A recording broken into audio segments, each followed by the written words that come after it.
Allez, c'est parti pour le JavaScript, puisque là, c'est bien, on a des boutons, on a des cadres, mais il ne se passe pas grand-chose.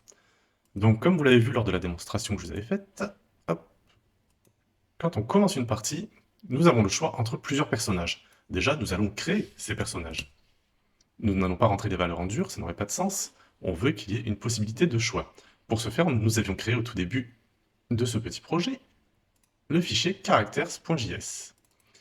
Celui-ci ne servira qu'à contenir un tableau avec des personnages, et chaque personnage est un objet puisqu'il contiendra plusieurs caractéristiques, son ID, son nom, son image, etc. etc.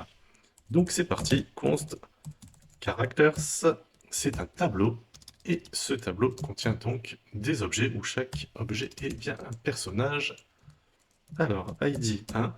Alors, l'ID ne sert pas à grand chose pour le moment, mais par habitude, c'est bien de le mettre.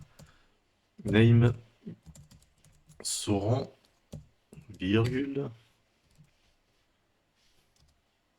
image. Donc là, il faut mettre le chemin complet de l'image. Image, hop, au pluriel. Comment il s'appelait lui? J'avais pris qui?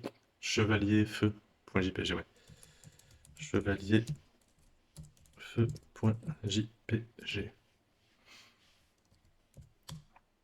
En else, nous allons mettre 100. Else max qui servira au calcul de la puissance des potions et surtout pour que à aucun moment, malgré la prise d'une potion, les else dépassent les else max, que la santé ne dépasse pas la santé max. Power 25. Et number potions. Bon, Sauron lui est trop fort, donc une seule potion ça lui suffira. Voilà, nous avons créé notre premier personnage. Je fais un mage alt flèche du bas 4 fois, puisque nous avons créé 4 personnages.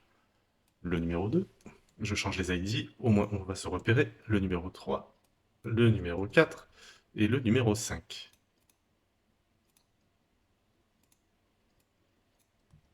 Nous pourrions mettre l'ID numéro 3 dès le début et mettre l'ID numéro 1 tout en bas.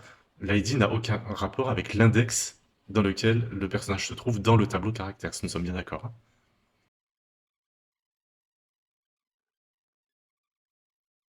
Donc on pense bien quand on fait une constante comme ça, un tableau qu'on va vouloir importer ailleurs, il faut d'abord l'exporter de son fichier d'origine. Donc export default characters. Et ben voilà, on va pouvoir fermer le CSS et notre fichier characters. Et on va pouvoir attaquer le JavaScript à proprement parler. Alors je règle un coup le zoom. Hop, ça je vais peut-être un petit peu réduire pour l'instant, le temps qu'on voit ce qui se passe. Donc dans notre fichier app.js, nous allons récupérer les valeurs de nos personnages. Donc import characters from, on ouvre le guillemet, slash, point slash, pardon, module, point characters. Donc là, on est dans le fichier JS. Alors, est-ce que nous récupérons bien nos données? Pour ce faire, on va faire un console pas log, mais point table, qui va permettre d'afficher un tableau des données, puisque là, c'est bien un tableau de données qu'on reçoit, de nos characters. Et là, il se passe rien du tout. Si je fais un console log de coucou, ça fonctionne bien. Ça fonctionne pas non plus. Donc là, on a un souci de liaison. Et le souci de liaison, c'est tout simplement que lorsque je vous ai fait créer le fichier index.html, nous n'avons pas relié ce fichier au fichier JavaScript. Donc, on va prendre script module, puisque comme nous allons importer dans notre app.js des informations venant d'un autre fichier, il sera bien de type module. Et là, fantastique, nous avons bien notre tableau qui apparaît. Alors si je l'agrandis, juste pour la forme, pop, pop, pop, pop, on a bien toutes nos informations qui apparaissent tout bien rangées. Si j'avais fait juste un console log, ça serait apparu donc un tableau avec des objets à l'intérieur que j'aurais pu déplier pour voir mes informations comme ça. Donc voilà, c'est un petit truc, c'est sympa de savoir ça, ça permet de mieux présenter les choses quand on a la place à l'écran. Hop, ce que je n'ai pas trop puisque j'aimerais bien que vous puissiez voir un petit peu ce qui se passe quand même. Alors, on va relire notre tableau, donc on arrive bien à récupérer nos informations. Donc maintenant, ce que nous allons vouloir, c'est que chaque joueur puisse choisir son personnage. Nous allons donc faire une fonction pour ça. La fonction s'appellera select, select player, non select character. select character, comme on va vouloir la réutiliser, cette fonction, pour le joueur 1 et le joueur 2, nous allons mettre en paramètre un texte. Le texte sera juste joueur 1 ou joueur 2. Et là, on va laisser le choix. Donc let choice, ce sera le choix de quel personnage le joueur a choisi. On va mettre par défaut le choice à nul.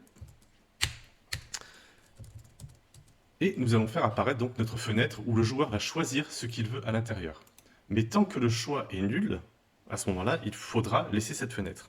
Donc while choice est triple égal à nul, à ce moment-là, nous voudrons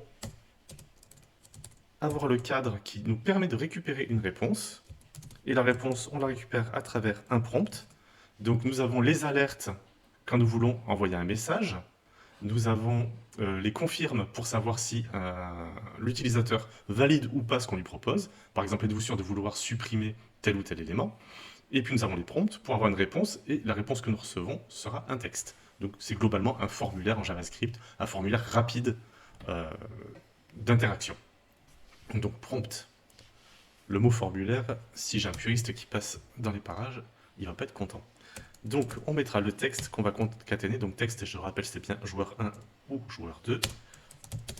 Quel personnage souhaites-tu choisir? Nous allons aller à la ligne avec un Alt gras 8, ça fait un anti-slash N. Donc ça, c'est un saut à la ligne dans le prompt. Donc en 1, nous avions saut rond, saut à la ligne. En 2, nous avions Elliot, saut à la ligne. En 3, nous avions Dudul, saut à la ligne. En 4, Kiki-san, re-saut à la ligne. Et en 5, Legolas. Juste mettre des espaces parce que quand ça va apparaître, ça va pas être joli. Hop. Ou au moins pas très lisible. Pour ce qui était de joli, je suis pas le meilleur des graphistes, loin de là, mais un peu de visibilité ne fera pas de mal. Voilà, donc là, on va attendre la réponse de l'utilisateur. Le problème, c'est que si il rentre un chiffre, et que c'est bien ce qu'on veut, ou un chiffre entre 1 et 5, dans ce cas-là, on va recevoir du texte. Or, nous allons avoir besoin d'avoir un chiffre. Donc, choice, nous allons le transformer en integer. Donc, parse int, response. Donc ça, c'est fait. Le problème, c'est que l'utilisateur, ne jamais faire confiance à l'utilisateur, règle de base numéro 1, il pourrait mettre soit des lettres, soit un espace, soit un choix compris en dehors de l'intervalle 1,5. Il pourrait mettre 0, moins 1, ou il pourrait mettre 8, 10. Donc on ne veut pas. Donc on va tester sa réponse. Si la réponse n'est pas un nombre déjà, is not a number. Donc dans la méthode is not a number, on met choice. Si effectivement c'est pas un nombre, on ne sera pas content. Si choice est inférieur à 1, on ne sera pas content. Alors les deux petits traits droits, là, c'est avec la touche Alt gras et 6 sur le clavier Windows, ça veut dire ou.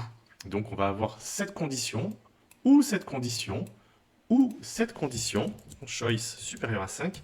Si une de ces conditions est effectivement vraie, pas les trois en même temps, juste une, s'il y en a une qui est vraie, à ce moment-là, nous allons lancer une alerte. Choisir un nombre entre 1 et 5. Et à ce moment-là, choice qui s'est pris une valeur qu'on ne voulait pas, on va le remettre à nul. Si par contre, nous avons passé la condition et que tout va pour le mieux dans le meilleur des mondes parce que l'utilisateur, il a bien fait ce qu'on a demandé, il a bien mis un choix entre 1 et 5, à ce moment-là, on va retourner le choix pour le récupérer un petit peu plus loin. Maj Alt F, un coup de prétire ne fait jamais de mal. Nous allons créer, nous allons instancier les ID des joueurs. Quel personnage chaque joueur a choisi? Let ID player 2. Et nous allons lancer une fonction pour que chacun des joueurs puisse choisir le personnage avec lequel il veut jouer. Donc start. Comment est-ce que chacun des joueurs va choisir son personnage? Tout simplement, on va attribuer à chacune des variables que nous avons instanciées juste au-dessus. Si on avait instancié la variable dans la fonction, nous n'aurions pas pu la récupérer ailleurs. Égale select caractère. Et là, en texte, c'est-à-dire le texte qu'on va voir là, ce sera joueur 1. Joueur 1. Je duplique. Une fois que c'est fait, quand le joueur 1 a choisi et bien choisi, et joueur 2. Et on peut lancer notre fonction start. Et voilà, joueur 1, quel personnage souhaites-tu choisir? Il peut dire 1, et le joueur 2, ben, si je mets, je sais pas moi, n'importe quoi, il va me dire non, il faut choisir un nombre entre 1 et 5. Alors si je mets des bonnes valeurs, je n'ai plus rien qui apparaît, mon prompt disparaît.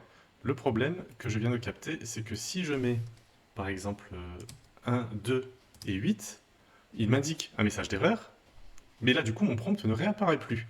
Tout simplement parce que le return choice, il faut le descendre d'une accolade. Hop, il sera plutôt ici. On le sort de la boucle while. Et maintenant, si je fais 2, 3, bon, là, il vient de se réinitialiser, je fais 2 et 3, là, mon prompt n'apparaît plus.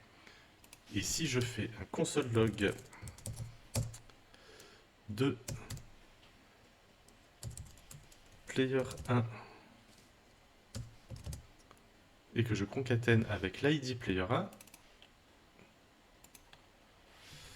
et player 2 pareil. Alors à chaque fois, comme on ne peut pas rafraîchir la page, on n'a pas accès en fait ici. Le prompt vient par-dessus, donc il faut le faire 2 fois. 2, 3, il réapparaît. 2, 3, voilà. Player 1 a choisi le personnage numéro 2 et Player 2 a choisi le personnage numéro 3. Afin de ne pas être embêté que dès qu'on va toucher un truc, parce que là, je vous explique, dès que je vais faire entrer, hop, ça va se rafraîchir, le JavaScript va se rafraîchir et là on va pas s'en sortir. Donc ce que je vous propose, c'est qu'on va faire un... Ici, on va mettre des valeurs d'office. Donc là, 1, on mettra 1 et 2, on mettra 2. Et ça, pour l'instant, on va le commenter. Et on le réactivera plus tard. Voilà, donc là maintenant, si je rafraîchis, par défaut, le player 1, il a le joueur 1, et par défaut, le player 2 a le joueur 2. Voilà, on va s'arrêter pour cette vidéo, et sur la prochaine vidéo, on va commencer à récupérer tous nos éléments HTML pour pouvoir interagir avec. A de suite!